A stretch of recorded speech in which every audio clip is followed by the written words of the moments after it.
So I am super excited to get to talk to our guest today. She and I became friends about 5 or so years ago when I was kind of doing my last hoorah in the sport.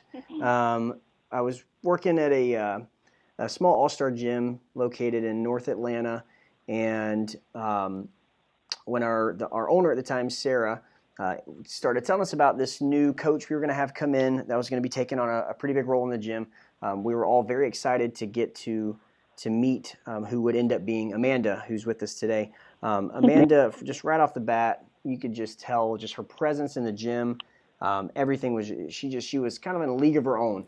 And once we got her out on the floor and she started tumbling and showing us some of her skills, it even became more apparent how talented she actually was. We developed a great friendship over the time that we had together in Atlanta.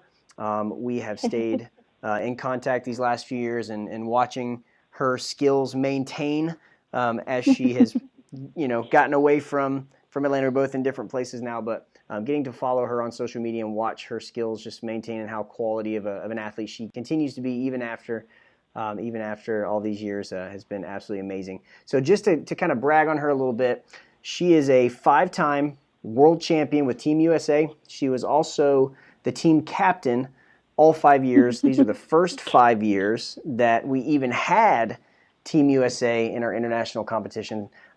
She's just such a talented athlete, a great coach, a great person, and we could not be happier to have her with us today. So that's a little intro for you. Aside from that, tell us a little bit more about yourself. Tell us your history with the sport, some of the accolades that you had while you were doing it, and brag on yourself a little bit. Okay. Well, it all started in gymnastics. And the reason I wanted to do 5 years with Team USA was because while I was in gymnastics, I won 5 state championships. So 5's kind of my magic number. I first started cheering in 8th grade and 9th grade, but not too seriously until my senior year of high school when I actually quit gymnastics and joined my varsity team because all my friends were begging me to do the team and they were convinced we were going to win states that year. And so I broke down and I joined, and we did win states that year. And then my coach at the time had told me that she was starting an all-star gym, and I had no idea what all-star cheerleading was. And she just told me that all you do is compete in cheerleading. And I was like, that is amazing. That's the best part. I'm not about these games. So I said yes. And then with that gym, we became the first team from Maine to receive a bid to compete at the Cheerleading Worlds. I competed at Worlds with them for 3 years. They actually made it the 4th year, but by that time I had moved to Georgia. And while I was in Georgia, I cheered with Kennesaw State University and got to compete at college nationals twice. And then, did all my Team USA stuff, and actually was lucky enough to compete last year at Worlds at age of 32 with Pittsburgh Pride. So not too shabby.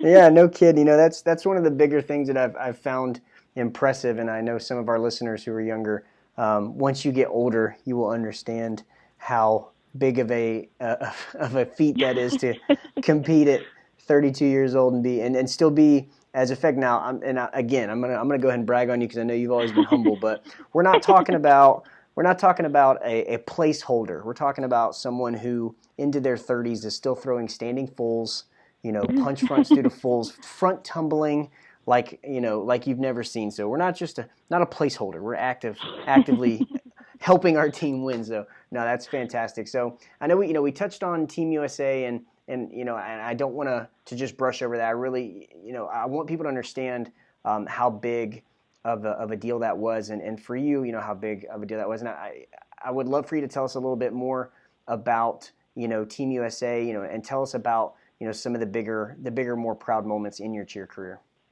Yeah, I mean, I was so lucky to be able to make Team USA 5 years in a row. So I felt so fortunate each year I, heard my name listed on the roster, but definitely the first year I made Team USA just because when I quit gymnastics, I mean, my whole goal in gymnastics was to go to the Olympics. And that dream kind of faded once I made the switch from gymnastics to cheerleading. And I actually stumbled upon Team USA completely by accident.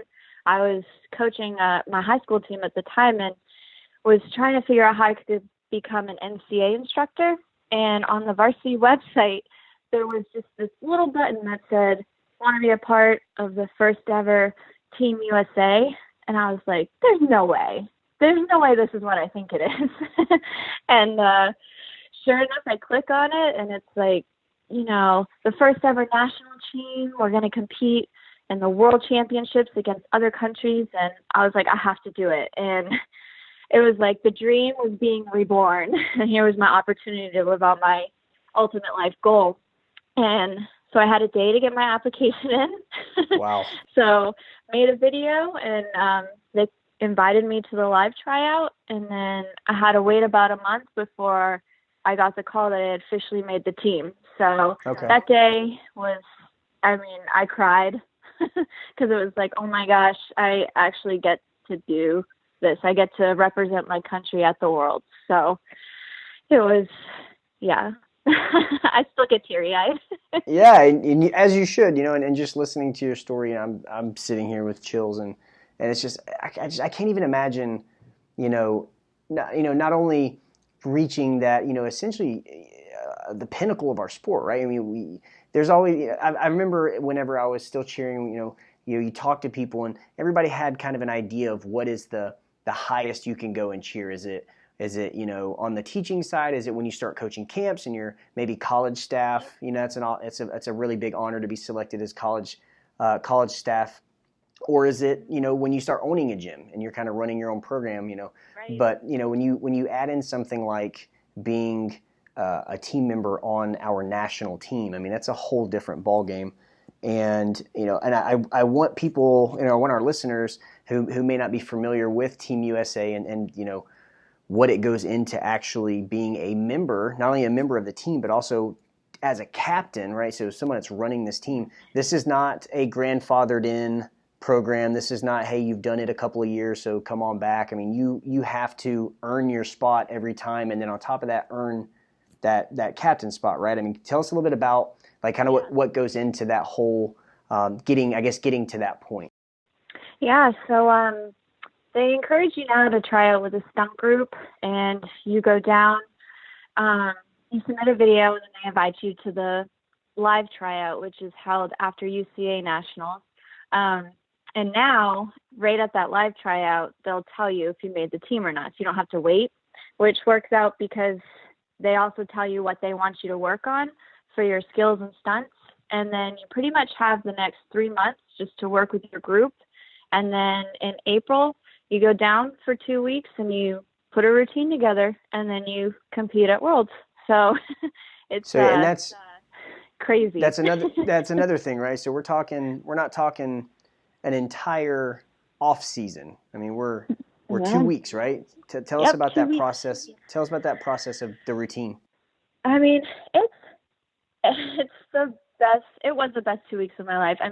You are training 8 hours a day for those whole 2 weeks, and it's you have people who compete NCAA and people who compete UCA, and you're all meeting your teammates. You're all strangers, and so you got to make it work quick, because just because you made the team doesn't mean you made the mat. You still, those first 2 days down there are almost like another tryout.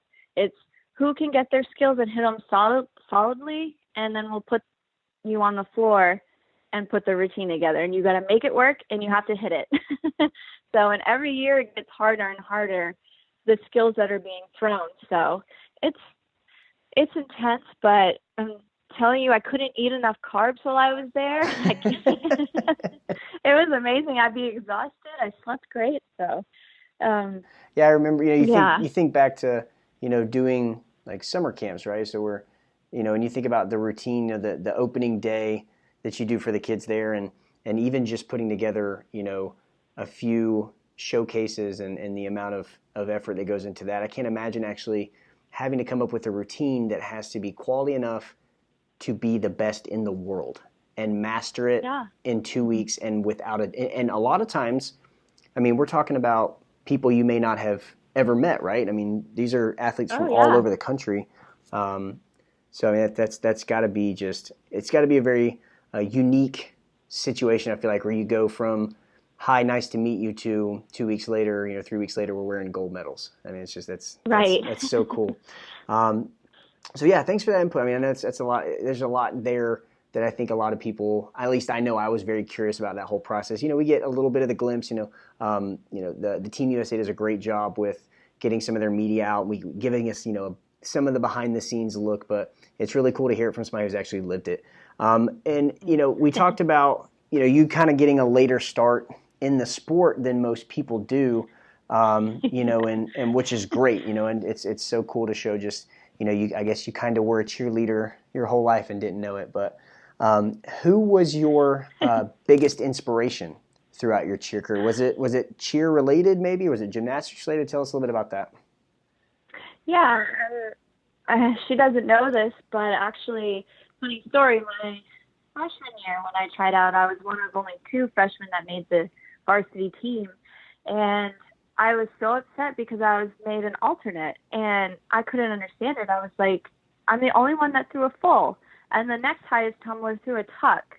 I don't get it. Mm-hmm. And it just, I was mad at first, and then I realized, okay, well, just because I can tumble doesn't necessarily mean I'm a great cheerleader. Right. So it really motivated me. At practices, I started to learn every single dance part, and I do not like dancing. It is my least favorite thing. But I learned every single part. I started, practicing my jumps because the gymnastics straddle jump is very different than a toe touch. So right. I learned how to roll my hips. I would jump with ankle weights and do my motions in the mirror. And by the end of the season, I was on the team, Right. So it was a great lesson to learn that even though I may have been a great gymnast, I still had to put in work to be a great cheerleader. Right. So right. I think it gave me a good background for, everything that I had in my future, all of it, being able to make Team USA and all that. So you never know it, but yeah. Yeah, no, that's awesome. And I'm really glad you brought that point up because, a lot of times we find that behind the scenes when we have some of those athletes that maybe necessarily, they make an alternate position on a team. And, I had a conversation not too long ago with a parent, and we were discussing about one of the girls that was an alternate, and their team had won nationals up in Dallas.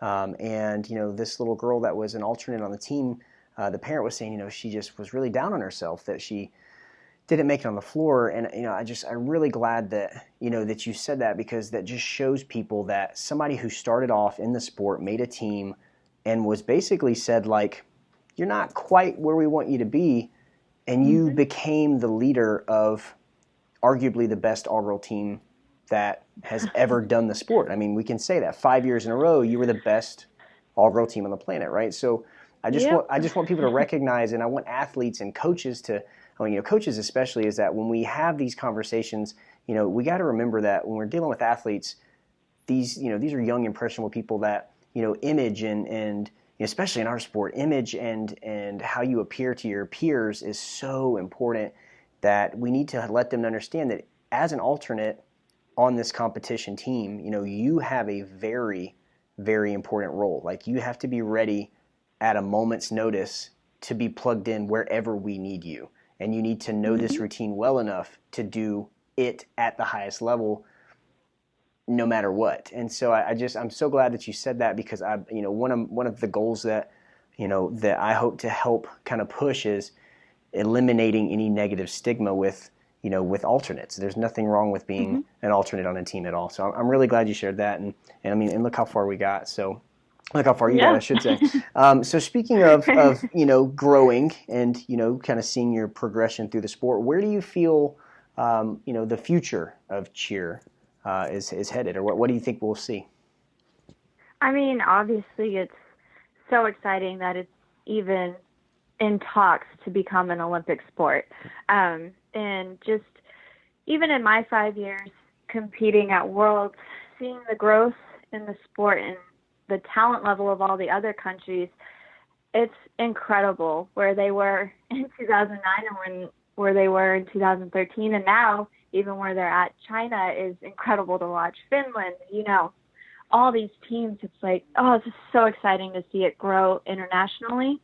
And then you think about all these different other areas that have branched off from cheerleading, like stunt, NCAATA. Mm-hmm. Those are like, and it's a different kind of cheerleading where you are competing directly against your competition, performing the exact same skills, and whoever executes the best and sticks the best, that's the winner. And so it's just really exciting to see it just blow up, basically, is the best way I can describe it. I feel like it's just blowing up. No, absolutely. So. Absolutely. And for those that aren't sure exactly what Amanda's talking about with the NCATA, that's the National Collegiate Acrobatic and Tumbling Association. It's a very, very, very cool offshoot of like basically the skills that we see in cheer. Instead of having everything compressed down into a 2.5-minute routine, we're talking about showcasing individual pieces and competing against one another. And if you've never seen that, just Google NCATA competition and watch some highlights. It's really cool. I mean, you are seeing some pretty amazing things. I'm excited. And again, the talk of the Olympics is, I mean, that's something we've talked, we've hoped for years, and to hear that it's even in discussion is, absolutely. I couldn't agree with you more. So, and you touched on it earlier, whether you realize it or not, when you talked about carbs, right? So nutrition, obviously very important as an athlete. What do you feel, and it can be different than carbs, that's fine.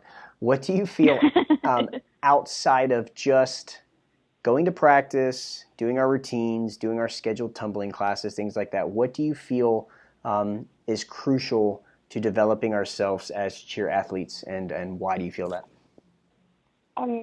Conditioning, hands down.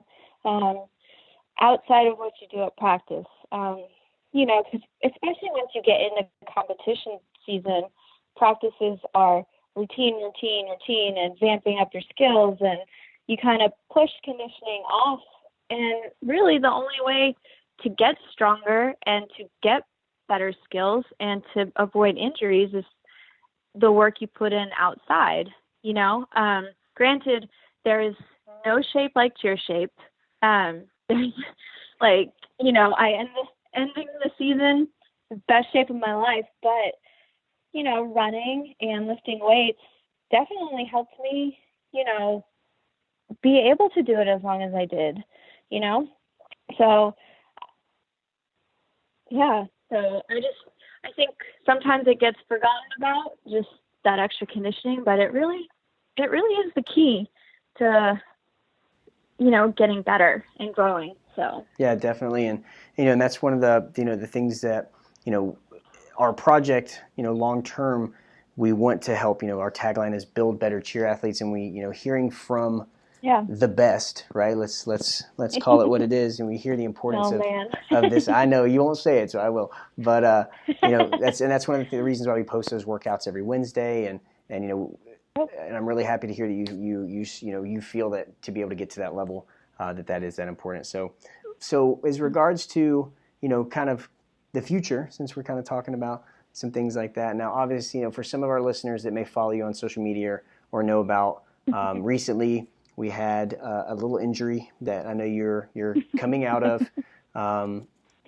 We'll go as far as to say a little scratch. Aside from that, what's coming up for you, cheer related, and kind of what is your future with regards to the sport look like? I mean, I would absolutely die if I was in good enough shape to make the first ever USA Olympic team, but it's probably a safe bet that I might be too old by then, and that's okay. But I definitely am hoping, after I recovered from this injury, to get back into the gym and keep tumbling. Tumbling is my first love. And, I made a bet with my dad. My dad was a gymnast, and every year until he turned 40, he did a back handspring on his birthday. And I was like, I have to do better than that. I have to do at least a standing tuck. So that's my goal. I have to beat my dad. And, I moved to North Carolina just a couple months ago. So I haven't really been coaching, but I get invited to go to Finland and work with their teams. I've already been 3 times. So I'm hoping that I'll still be able to continue that. And I've done camps here and there. So, it's hard to get away once you've caught the cheer bug. Heck yes. And it's funny, every time I felt like I was done, you feel like you hit that retirement point. And even in Atlanta, so the gym that you and I worked at, the way I got quote unquote roped it back into the sport was just asking to help with a tryout. And before I know it, it's like 2 years later, and then there you and I are, and there's we got a half dozen teams, and it's funny how you just accept it. Your life has cheer. Yep. And it's good, right? It never gets tired, and it's cool. It's cool to see as the sport progresses. We find our new loves and our new passions in it. So I'm so happy to hear that you are hoping for a comeback. I would love to see you make a comeback and do at least one more standing full, because I know you want to do it too. Oh, man. I know, but every year I do, and it hurts a little bit more. Well, so there we go. Does it count if I do it into a pit? I'll, it would for me. So yeah, I will say it would for you too. Perfect. All right, so we're going to get into a couple of our lightning round questions. These are, just to show off a little bit more of your personality, let our listeners, obviously we've seen a lot of your personality. You're always a very outgoing and positive person, but we can do some fun questions too. So number 1, what is your spirit animal? My spirit animal? A dog. A for dog? Sure. What kind of dog? Mm-hmm. I mean, I would say a lab, because they're goofy and they're fun and everybody loves them. So. Fair enough. I like it. All right, number 2. If you were to become a new shade of color in the crayon box, what type of color would you be? I would be teal, because it's always been my favorite color. Okay, I like it. So new shade of teal. Very cool. All right. What was the last gift you gave someone? What was the last gift I gave someone? Oh, the team I used to coach back in Pittsburgh just got a paid bid to Worlds, so I sent them cake pops. That's awesome. Yeah, I promised them I was going to go watch them at Worlds if they got a bid, and now with this injury, it's going to be kind of hard. So I was like, I guess cake pops are the next best thing. Dessert will fix anything, right? Yeah. It's funny you said that, because that kind of rolls into our last question, which is chocolate, vanilla, or strawberry? None of the above. Red velvet. Love it. I love it. All right, Amanda. Well, thank you so much for joining us. I'm really happy that we could do this interview and let some of our listeners really get to connect with one of the best that has ever done the sport, and to get a little insight into what it really, what the story of getting there was. And I'm serious. I'm putting that good positive energy out there for you to make a comeback. Thank you. I'm honored that you had me on to talk. Well, chat. I love it. You're the first cheerlebrity I ever met, so got to get you on. Oh, God. Thanks so much for joining us. Thank you. Thank you for joining us. Be sure to check out thecheerdoc.com for more content. Also, if you found the material today valuable, please subscribe, rate, and leave us a review. It's very much appreciated. Thanks for listening, and have an incredible day.